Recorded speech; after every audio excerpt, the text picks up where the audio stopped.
ब्राह्मण समाज की मांगों व समस्याओं को लेकर ब्राह्मण सभा द्वारा जींद के निजी होटल में रविवार को ब्राह्मण संवाद कार्यक्रम का आयोजन किया गया। कार्यक्रम में मुख्य अतिथि के तौर पर पूर्व मंत्री विनोद शर्मा, पूर्व स्पीकर कुलदीप शर्मा पहुंचे, जबकि कार्यक्रम की अध्यक्षता सूर्यानंद सरस्वती ने की। इस कार्यक्रम में ब्राह्मण समाज के हकों की आवाज को बुलंद किया गया और साथ ही ब्राह्मण संसद में विभिन्न मुद्दों पर चर्चा की गई, जिनमें ग्रामीण क्षेत्र में रहने वाले समाज के आर्थिक रूप से कमजोर व मेधावी बच्चों की पढ़ाई में मदद करना, ब्राह्मण समाज के हर वर्ग में एकता स्थापित करना, ब्राह्मण समाज के राजनीतिक रूप से उत्थान, ब्राह्मण समाज के बच्चों के लिए शिक्षा, संस्कृति और संस्कार के ज्ञान की व्यवस्था करना आदि मुद्दे शामिल रहे। पूर्व केंद्रीय मंत्री विनोद शर्मा ने कहा कि हमें अपने आप को इस कदर मजबूत बनाना है कि हमें हाथ जोड़कर टिकट नहीं मांगनी पड़े। हमें ऐसी स्थिति बनानी है और इस कदर अपने आप को मजबूत बनाना है कि लोग अपने आप खुद चलकर हमारे पास आएं। हमें अपने साथ चल रहे हर दूसरे समाज के कमजोर लोगों की भी मदद करनी है और उन्हें साथ लेकर चलना है। पंडित विनोद शर्मा ने कहा कि ब्राह्मण समाज के ईबीपीजी कैटेगरी बच्चों को नौकरियां मिल चुकी हैं, सिर्फ ज्वाइन करना बाकी है। ऐसे में होना तो यह चाहिए कि इन बच्चों को जल्द से जल्द ज्वाइन करवाया जाए ताकि इस दीपावली पर इन बच्चों के घरों में भी रोशनी हो।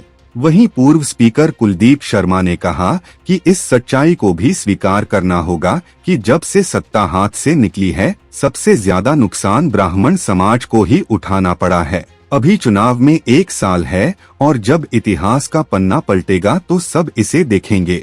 शर्मा ने कहा कि आरक्षण मांगने की आवश्यकता नहीं है, अब देने वाला बनाना है। हमें राजनीति में अपनी संख्या बढ़ाकर मजबूत बनना है, अपने नेतृत्व को बल देना है, राजनीतिक शक्ति प्रदान करना है। हम अपने अधिकारों की लड़ाई लड़ रहे हैं और यह प्रजातंत्र है जिसमें सब कोशिश करते हैं।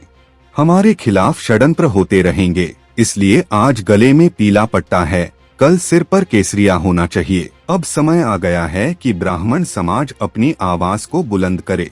कार्यक्रम में ब्राह्मण सभा जींद के जिला प्रधान धर्मवीर पिंडारा, हरिराम दीक्षित, डा भारत भूषण, दीनदयाल, स्वामी चंद्रानंद, सतवीर शमादो, सुनील वशिष्ठ, सियाराम शास्त्री, रघुवीर भारद्वाज, विनोद आश्री, राधेश्याम, हरिराम दीक्षित, शमशेर कौशिक, कृष्णचंद्र, वजीर गंगोली, हर्षवर्धन, भगवत दयाल अलेवा, राजेश निर्जन, रामवीर, विजय कौशिक, सीमा देवी, सुभाष शर्मा, आशीष शर्मा, राजेश बलराज सहित अनेक गणमान्य लोग मौजूद रहे।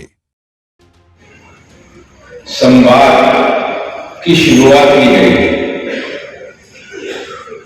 और जो बच्चों ने ये कार्यक्रम लेकर इस जिम्मेदारी को लेकर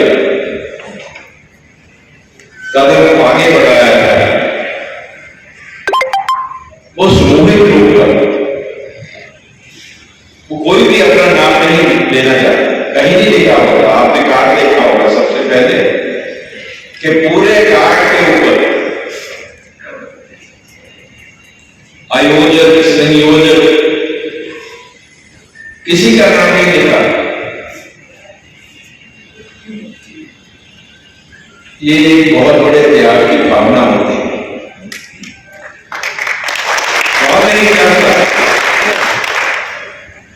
कौन नहीं चाहता कि मैं कार्य करूं और मेरा व्यक्ति उसका श्रेय न मिले, मेरी जय जयकार ना हो।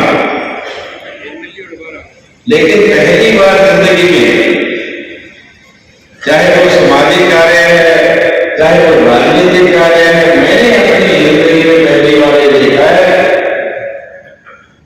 कि वो बच्चे कुछ भी श्रेय लेने को तैयार नहीं है, सिर्फ अपने कर्म को समझते हुए, कर्म करने की इच्छा लेकर और संकल्प करके निकले हैं, उनको कामयाबी मिलेगी ऐसा मेरा मानना है।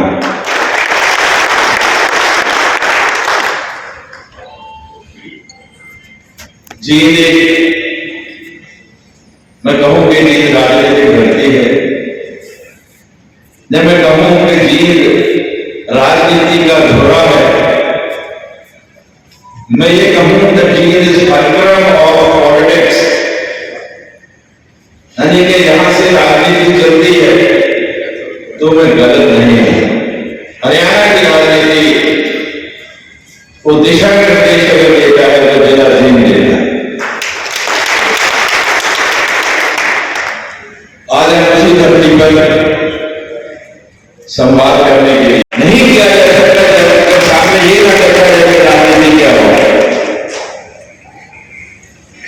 संवाद के मैंने ये है कि अपने ख्यालात हम रखते हैं। पुराने जमाने में गोष्ठियां हुआ करती थी, संत समाज एकत्रित होते थे, एक दूसरे को अपने विचारों से अवगत कराया जाता था। और ये जरूरी नहीं कि सब एक ही तरह की सोच रखते हैं। अब मोहनलाल जी भारतीय जनता पार्टी से हैं, पंडित कुलदीप शर्मा जी कांग्रेस से हैं, कांग्रेस पार्टी से हैं, और मैं आम पार्टी से हूं।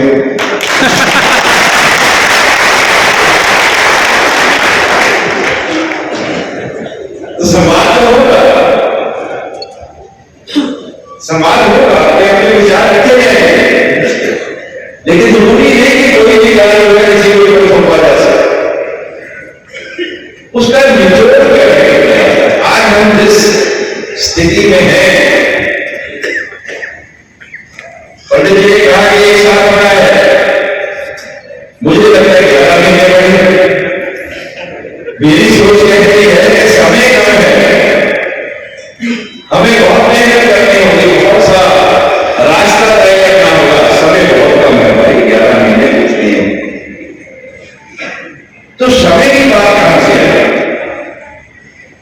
समय की बात इसलिए आई कि इस कम समय में जल्दी से हमें संवाद पूरे हरियाणा में हर जिले में करना है और उस संवाद का निचोड़ निकालना है। और उसके बाद जो फैसला पंचकूला में हुआ था कि संसद फिर से बनेगी, सेल्फिशनेस, जैसे मैं ही मेरा क्या या फिर मेरा अगर तो दूसरों का क्या लेना, मैं क्या करूँ, मेरा तो हो गया। अगर सच में हम सेवा करना चाहते हैं, समाज की सेवा करना चाहते हैं, तो इसको बड़ा रोग समझकर इससे दूर हो जाए, इस रोग से छुटकारा। ये बहुत भारी बड़ा रोग है जो हमें भी खाता है और हमारे आसपास के लोगों को भी खाता है। हम एक दूसरे का साथ, एक दूसरे के लिए हमारे लिए दर्द धोखा प्यार, एक दूसरे के धोखा दर्द को साझा करने के लिए हमारे में हिम्मत होनी चाहिए। आसानी से आएगी नहीं, हम बात करते हैं हम क्या थे, इसके कोई वैल्यू नहीं है आगे हम क्या है। हम इतिहास को याद करते हैं, गया हुआ वक्त कभी वापस नहीं आता, कोई ताकत दुनिया की